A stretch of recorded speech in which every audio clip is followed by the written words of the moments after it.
Hi guys, my name is Steffie, one of the founders of Bachata Passion.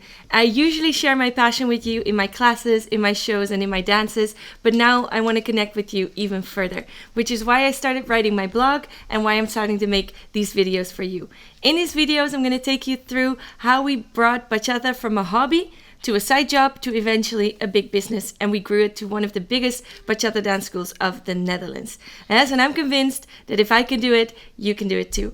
So if you're curious for this content and you want to know more, don't forget to hit subscribe below and comment to see what you thought of this video.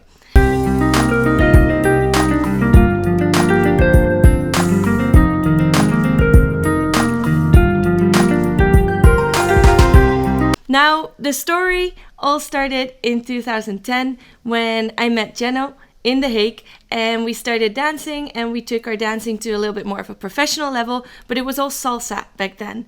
And that's because in 2010, bachata in the Netherlands still was not that big. They didn't dance it too much. It was mostly salsa with a little bit of bachata on the side, and bachata was really just 1, 2, 3 tap.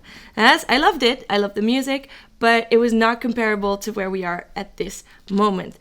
So when we started traveling, we started performing with our salsa team, and it took us, we had the privilege to go with Matanza, one of the teams that we were dancing with, abroad to perform and to learn and to see a lot more than what we saw here in the Netherlands. And I remember that I saw this dance that at the time I didn't know what it was. It was bachata, but it was something I'd never seen before. By now I know it was bachata sensual, and it was at one of the congresses where we were in Spain and as well in France. And I remember seeing it and thinking, that is something I want to learn. I don't know what it is, I don't know how we're going to do it, but I want to learn this. As Jenno took a little bit more convincing, he wasn't that into it right then, but he was willing to give it a shot for me. So I'm happy we did that, because we chose to dive into it, to learn a little bit more about it, follow workshops, invest a lot of time and money in learning all about bachata, all the styles, and going straight to the source. Because I believe that if you really want to learn something, you better put your all into it. So we connected, or I actually kind of stalked Korke and Judith to connect and to really find out what it was that this dance was about and what was the foundation. How did it start? What was the feeling? What was the technique? And we had the privilege to being invited to one of their teachers' weekends, the very first they organized. So we were part of the first generation of Bachata Sensual official instructors. And this gave us a foundation on the Bachata Sensual side. But with Bachata Passion, we decided we have a passion for all of bachata. So we wanted to take it a lot bigger. But Bachata Sensual was for us a really big kickstart here in the Netherlands, because it was so new.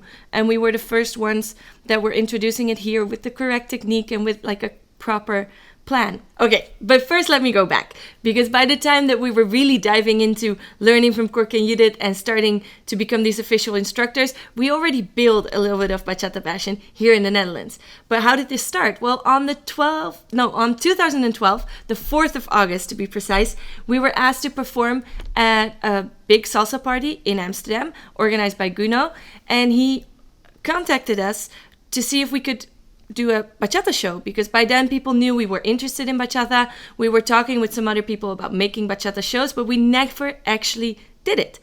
But then we had this really one date, yes or no. And we actually doubted a little bit. We thought, okay, what do we have to lose?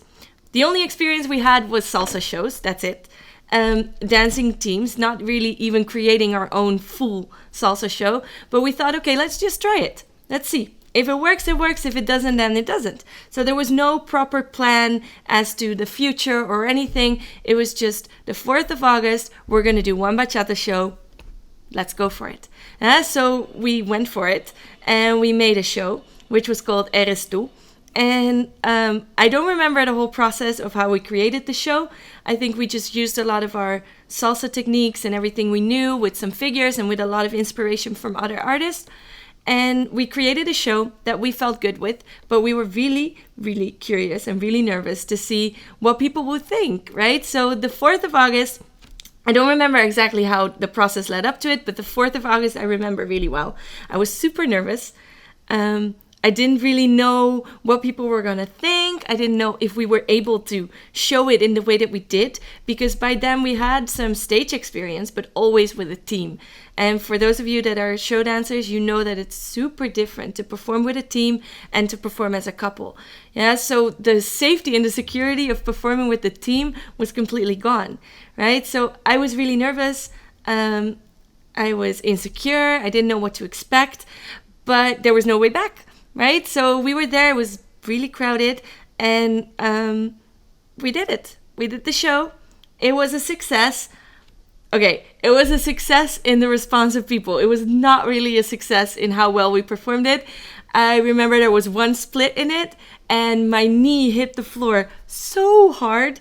So execution-wise, not so much, but impact-wise, it was really good, because we managed to show something different in the Netherlands, in the bachata scene that they hadn't seen before, or actually in the salsa scene.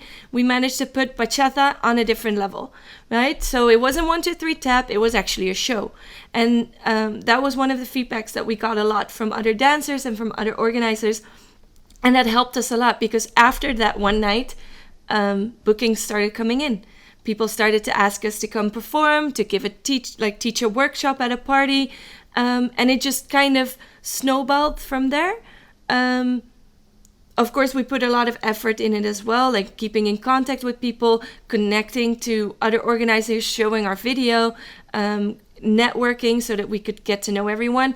But we had a lot of help because we already knew most of the people in the scene from our salsa background.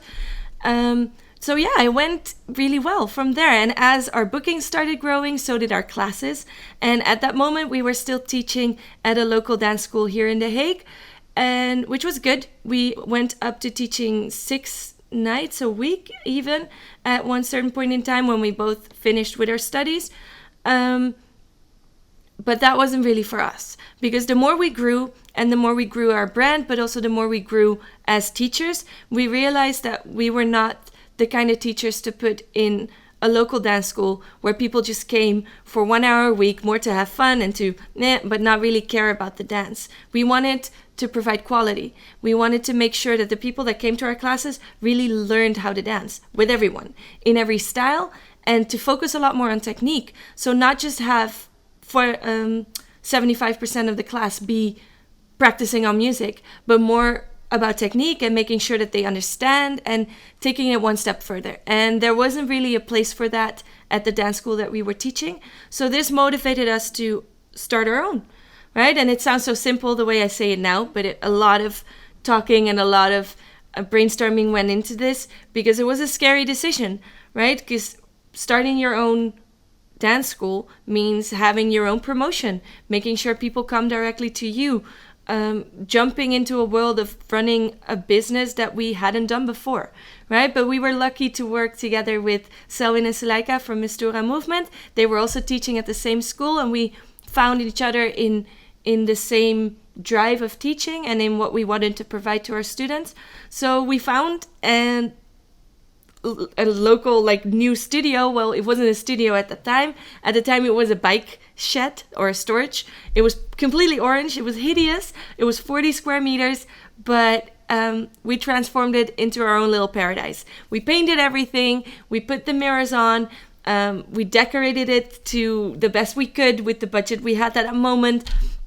And it felt like ours. And I think that was the biggest thing. It was our little space here in The Hague. And it wasn't big, so we didn't have a lot of students, but that was okay, right? Because we were focused on what we really loved doing, and we connected with the people that were coming. And I want you to realize that by now we've grown to such a big location and with numbers that we couldn't imagine before, because at that time I was teaching my Dominican footwork classes for 4 students every week. 4. And if one couldn't make it, there were 3 people, right? But that didn't stop me. It actually didn't even cross my mind to stop because of that, because it was 4 people that loved coming to that class. And then another class had 12 students, but that was the max because we didn't fit more people in the room, right? So we started small, but with a lot of passion and with exactly what we loved doing. And I think that helped a lot. we grew. We started growing, but so did Mistura movement. Each of us was growing in a different direction. And because we were sharing one small space, there wasn't a lot of space to grow, neither in nights, because we had 3, they had 3, but also in location. So at one moment when we started to get bigger and when we thought, okay, is this something we're going to take one step further? That was actually the time that we started to think, okay, maybe it's time that we don't continue as Mistura Passion, which we were at that moment, but that we split and we grow Mistura Movement and we grow Bachata Passion. So also that was a difficult decision, but at December 2015, we started looking around. We found a really nice place, which was an old ballet studio in the building where we're still at right now. And it was 150 square meters. It was big, it was expensive, but it was one thing that allowed us to grow and to take it one step further.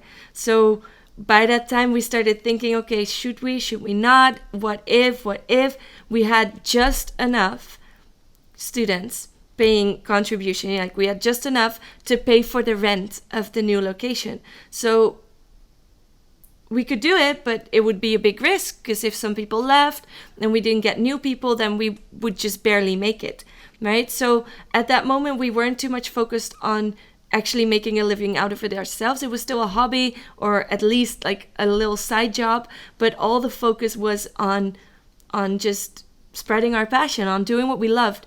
I always used to refer to it, I have a hobby that actually returns a little, right? It didn't normally people pay for their hobby. They pay to go somewhere and play tennis. They put a lot of money into doing what they want to do, right? As a hobby. We were actually getting money to teach and to dance and to perform. And even though that money didn't go into our own pockets, but just went into Bachata Passion and building it, that's how lucky we felt, and that's what we focused on. So December 2015, we found this really cool space. We talked about it a lot, and we said, let's go for it. Just like we did with the first show, let's go for it. Let's see where it takes us. If it doesn't work, it doesn't work, but then at least we tried, right? So we said yes, we signed a contract, we spent the whole Christmas holidays working on it. But that whole process I'll save for next video, right? Because the most important thing about this video was that you know how we started, and that I hope if you're starting with something and it might feel small and it might feel ridiculous at this time, just keep going, right? Because if we wouldn't have continued with 3 students a week, we wouldn't be where we are right now, right? So whatever you're doing, whatever you would love to do, do it. Go for it, a full 100%. Right? And don't look back. If it fails, it fails. And if it goes well, you'll be right where I am right now. Be super grateful that you never stopped and just went for it. I hope you liked this first video. It feels good sharing it with you. Let me know what you thought, if you heard something new, if there's something you need my advice or you would like to discuss, comment below. And don't forget to subscribe to our channel. And then I look forward to connecting with you a lot more in the future. Thank you so much for watching, guys. My name is Steffie from Bachata Passion, and I recommend you to watch the videos on this site because they're exactly the content that you're going to want to watch next. Don't forget to subscribe to our channel, comment below, and like this video. Let us know what you thought so that we can unite online and keep spreading that passion.